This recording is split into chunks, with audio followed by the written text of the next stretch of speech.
कराने के भी निर्देश दिए हैं। मामले की सुनवाई के लिए कोर्ट ने 18 अगस्त की तिथि नियत की है।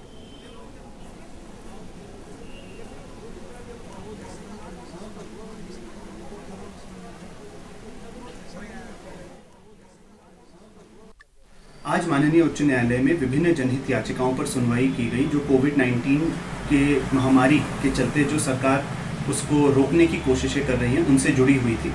इस दौरान याचिकाकर्ता अनूप पंत और रविंद्र जुगरान की तरफ से यह मुद्दा माननीय उच्च न्यायालय के सामने रखा गया कि एक और माननीय मुख्यमंत्री द्वारा एक सार्वजनिक घोषणा की गई है कि जो हमारे इंटर्न डॉक्टर हैं उनकी स्टाइपेंड 7,500 से 17,000 करी जाएगी, लेकिन दूसरी ओर जो स्वास्थ्य सचिव हैं अमित नेगी जी, वह हाईकोर्ट में शपथ पत्र डालकर यह कह रहे हैं कि यह मुद्दे पर अभी भी विचार चल रहा है और यह नहीं बताया गया है कि कब तक वह इस स्टाइपेंड पर वृद्धि करेंगे। इस मामले को गंभीरता से लेते हुए माननीय उच्च न्यायालय ने आज राज्य सरकार को दिशा निर्देश दिए हैं।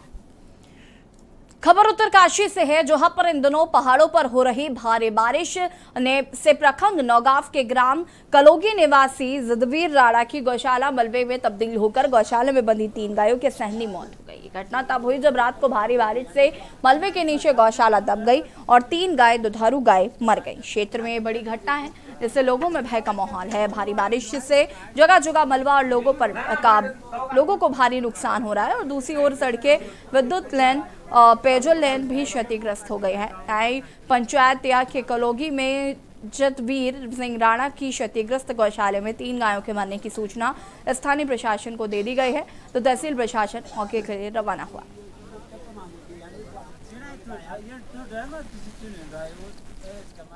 तो रिनोवेशन के लिए क्या क्या चाहिए, जो पूरा चेंज होना चाहिए कि कोई आए तो खुश होके जाए कि हम हॉस्पिटल ऐसा ये इमेज लेके नहीं जाए कि बहुत ही खराब है।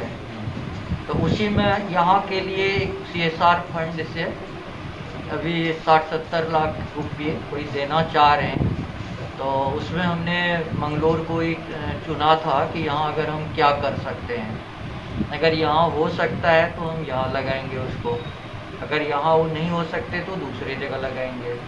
तो उसमें ही हम देख रहे थे कि क्या चेंज कर सकते हैं। अभी हम डिस्कस करेंगे कि लेबर रूम हो गया, वार्ड हो गए, और पेडियाट्रिक वार्ड के लिए हमने 10 बेड का यहाँ बनाया हुआ है। तो उसके लिए भी कि क्या तैयारी हो रही है, क्योंकि कभी भी पेशेंट आना शुरू होगा 0 to 18 ईयर्स के, उसके लिए हम क्या कर रहे हैं, तो हमको क्या करना चाहिए।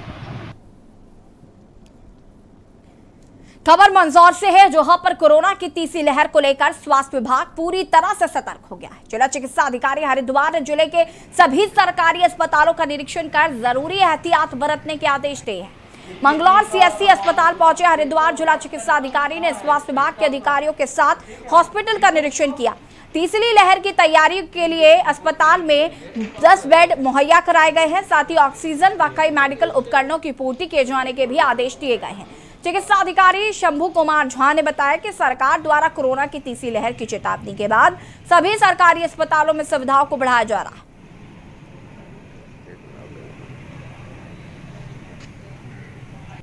स्टिचिंग का सामान और बाकी इसको सेक्शन कहाँ है, स्टाफ कहाँ क्या लिखो इसको।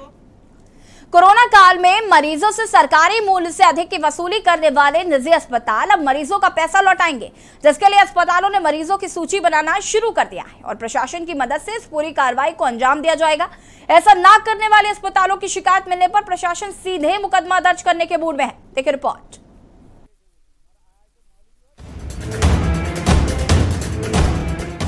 कोरोना महामारी की दूसरी लहर में मची हाहाकार से चंद अस्पतालों ने जमकर चांदी काटी, जिनको सरकार ने अधिग्रहित कर मरीजों के इलाज के लिए चुना था।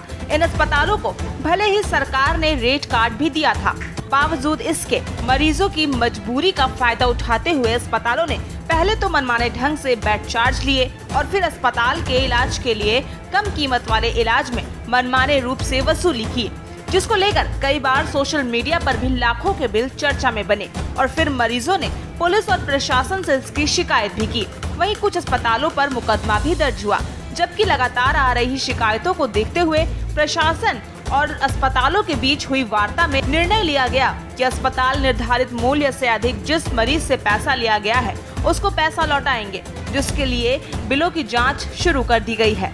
एसडीएम आकांक्षा वर्मा ने बताया कि जिस भी मरीज से अधिक शुल्क लिया गया है वो लौटाया जाएगा और यदि उसके बावजूद शिकायत मिलती है तो कानूनी कार्रवाई की जाएगी। जो है वो एक हमारा इमरजेंसी पीरियड चल रहा था और उस दौरान जितने लोग भी बीमार हुए थे उनमें प्राइवेट हॉस्पिटल द्वारा सेवा दी गई थी, मगर ऐसा देखने में बहुत ज़्यादा आया कि जो शासन आदेश था हमारा, जिस अकॉर्डिंग उनको चार्जेस लेने थे उसके अकॉर्डिंग ना चार्जेस लेके उन्होंने बहुत ही हाई चार्जेस लिए हैं, चाहे वो ऑक्सीजन सिलेंडर के हों, चाहे वो आईसीयू बेड के हों या उसके अलावा कोई मेडिसिन के हों। तो उसको ध्यान में रखते हुए जो हमारे मेडिकल ऑफिसर इंचार्ज हैं डॉक्टर अमरजीत, उनको हमने जांच अधिकारी बनाया था और वो जांच पूरी उनके द्वारा की गई। उसमें से 4 हॉस्पिटल्स जो ऐसे सहोता हॉस्पिटल, नव्या हॉस्पिटल, आयुष्मान हॉस्पिटल और उजाला हॉस्पिटल, इन सभी हॉस्पिटल्स के अगेंस्ट यही रिपोर्ट आई है कि सभी ने एक्स्ट्रा चार्जेस किए थे। एक जैसे हॉस्पिटल था जिसको उन्होंने चार्ज क्या कहते हैं कि 1,44,000 एक्स्ट्रा चार्ज किए, किसी हॉस्पिटल में 55,000 एक्स्ट्रा चार्ज किए, किसी हॉस्पिटल में 2 लाख एक्स्ट्रा चार्ज किए। तो इन सभी क्या कहते हैं जांच को करके प्रार्थी को बताया गया, प्रार्थी ने भी हॉस्पिटल को अप्रोच किया। अभी स्थिति ऐसी है कि जो 5 प्रकरण हमारे पास थे, 5 के 5 प्रकरण में हॉस्पिटल द्वारा बाकायदा जितने पैसे उन्होंने एक्स्ट्रा चार्ज किए थे उसको लौटा दिए गए हैं। इसके अलावा अगर प्रार्थी चाहता है तो वो हॉस्पिटल के अगेंस्ट कानूनी कार्रवाई भी कर सकता है। प्रशासन की मदद से इस पूरी कार्रवाई को अंजाम दिया जाएगा। ऐसा न करने वाले अस्पतालों की शिकायत मिलने पर प्रशासन सीधे मुकदमा दर्ज करने के मूड में है। के न्यूज़ इंडिया के लिए काशीपुर से अजहर मलिक की रिपोर्ट।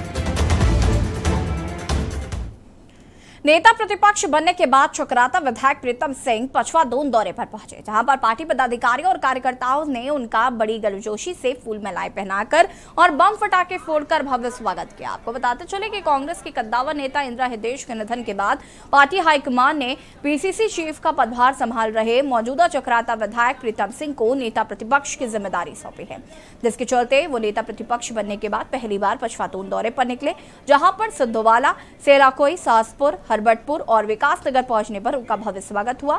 इस दौरान पार्टी कार्यकर्ता प्रीतम सिंह के पक्ष में हमारा नेता कैसा हो, प्रीतम सिंह जैसा हो और सूबे का मुखिया कैसा हो, प्रीतम सिंह जैसा हो सरीखे नारे भी लगाते हुए नजर आए।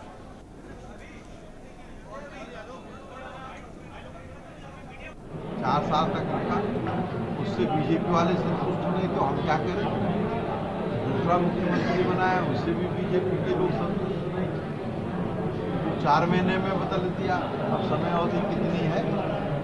4 महीने की। 4 महीनों में मुझे तो नहीं लगता कि ये सरकार जो है कोई कायाकल्प कर पाएगी। जो स्थितियां हैं वो जस की तस। खबर उत्तरकाशी से है, जहां पर जिलाधिकारी मयूर दीक्षित आपदा प्रभावित गांव निराकोट पहुंचे, जहां पर उन्होंने बीते दिनों निराकोट गांव में आई आपदा से क्षतिग्रस्त निजी व सार्वजनिक परिसंपत्तियों का स्थलीय निरीक्षण कर जायजा लिया। साथ ही ग्रामीणों के साथ बैठक कर समस्याओं का हर संभव मदद का भी भरोसा दिलाया।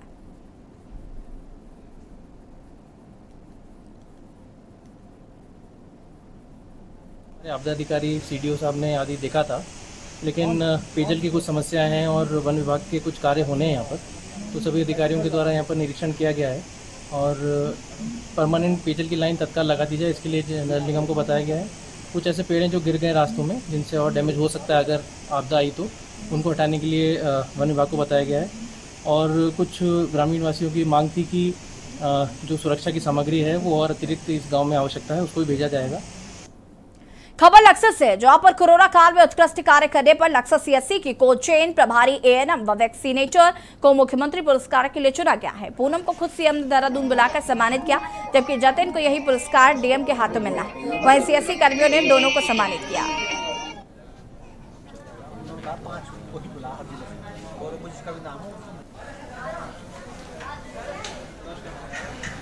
खुशी की बात है कि हमारे सीएससी लक्सर पर जो माननीय मुख्यमंत्री जी ने अवार्ड दिया है, सर्वोच्च स्थान मिला है, ये बड़ी प्रशंसनीय बात है कि जो लोग दिन और रात लग करके भूख और प्यास को भी ना देखते हुए कोविड में काम किया, लोगों को बचाने का प्रयास किया और उसमें जो अपना योगदान किया, ये बहुत ही स्मरणीय चीज़ है, इसको कभी भुलाया नहीं जा सकता। और एक को अगर हमारा इसको प्रशस्ति पत्र मिल गया तो समझो कि हमारे पूरे अस्पताल को मिल गया। कोई ये ना सोचा कि मुझे क्यों नहीं मिला, कुछ ऐसी सोचते रहते कि इससे हमारा नाम होता है और हम एक दूसरे इससे प्रोत्साहित होते हैं। वही है, जब हम मेहनत करते हैं उसके लिए अगर सपोर्ट हो कोई प्रोत्साहन हो तो और अच्छा करने का मन होता है। हम घर में इतने काम होते हैं, यहाँ भी अगर सब चीज़ों को ही अगर आप अपनी लगन से ये सोच के करोगी कि ये हमें कंप्लीट करना है तो आपके मन को तो संतुष्टि होगी, और अगर ऐसे प्रोत्साहन मिलते रहें तो आगे के लिए भी मंत्री को सपोर्ट मिलता है कि हम और अच्छा करें। खबर लालकुआ से, जो अपर क्षेत्र में भ्रमण के लिए पहुंचे हिंदू युवा वाहिनी के प्रदेश अध्यक्ष गोविंद वाधवाप ने वही हिंदू युवा वाहिनी के सभी पदाधिकारियों की एक महत्वपूर्ण बैठक ली। इस बैठक में उन्होंने सिखाया और बताया कि कैसे हिंदुत्व को अपने धर्म के प्रति आगे रहना चाहिए और धर्म के साथ भेदभाव नहीं करना चाहिए। साथ ही प्रदेश अध्यक्ष ने यह भी बताया कि लफ्ज़ जिहाद बर्दाश्त नहीं किया जाएगा। हिंदी कार्यकर्ताओं के ऊपर पुलिस द्वारा उत्पीड़न के ऊपर गलत तरीके से मुकदमा जो किए जा रहे हैं वो बर्दाश्त नहीं किए जाएंगे।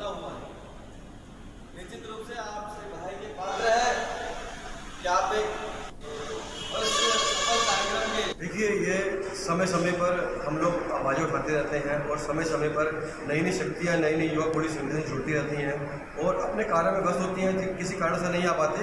लेकिन हमने इस ओर ना देखते हुए हमने संगठन को हमेशा मजबूत करने का प्रयास किया है और पूरे उत्तराखंड में छोटी छोटी बैठक करके हम हिंदू युवानी संगठन को मजबूत करने का प्रयास कर रहे हैं। और अपनी आवाज़ के माध्यम से जिस प्रकार से उत्तर प्रदेश में जनसंख्या नियंत्रण कानून का जो नया ड्राफ्ट, जो नई रूलिंग आई है, उसी प्रकार से हम भी चाहते हैं कि उत्तराखंड में भी इस प्रकार से रूलिंग आए, इस तरीके से ड्राफ्ट तैयार हो, ताकि ये जो मुल्ला, मौलवी और अब्दुल ओवैसी ये गाने गाते रहते हैं कि हम दो हमारे गिन लो, हम इनसे बड़े परेशान। खबर उत्तराखंड में फिलहाल इतना ही। देखते रहिए के न्यूज़ इंडिया। नमस्कार।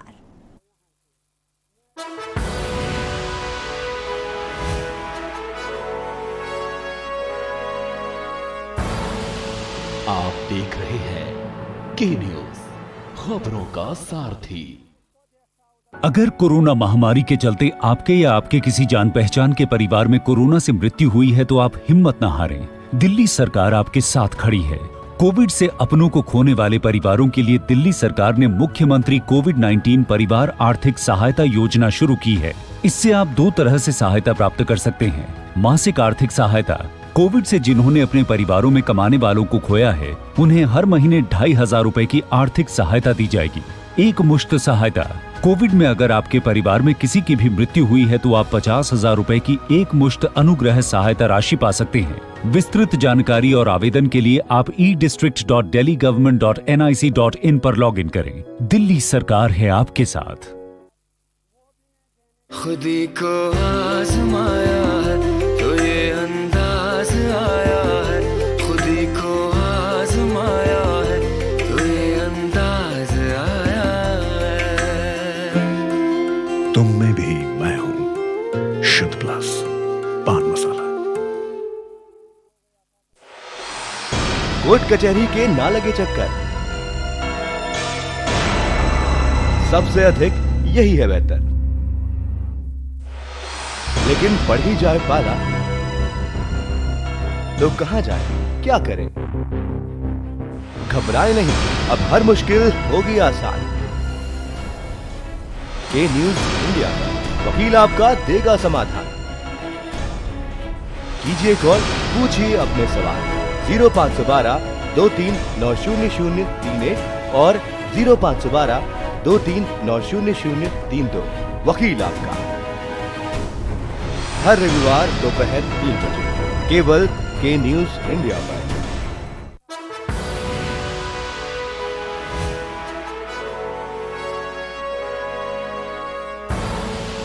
आप देख रहे हैं के न्यूज़, खबरों का। दो नाबालिग से रेप पर गोवा के सीएम का विवादित बयान, कहा रात में बीच पर क्यों जाती हैं लड़कियां।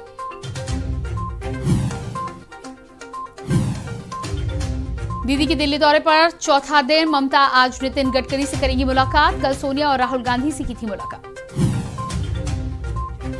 केरल में वीकेंड लॉकडाउन का ऐलान, कोरोना बढ़ा तो आसपास के इलाकों में भी बढ़ेगा कर्फ्यू। कोविड प्रबंधन के लिए केंद्र ने भेजी टीम, स्वास्थ्य सचिव ने दिए निर्देश।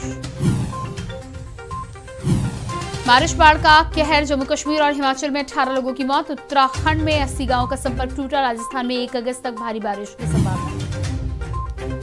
मध्य प्रदेश बोर्ड ने आज जारी किया 12वीं का रिजल्ट। एक्टिव हुआ रिजल्ट, 7,33,000 छात्र पास।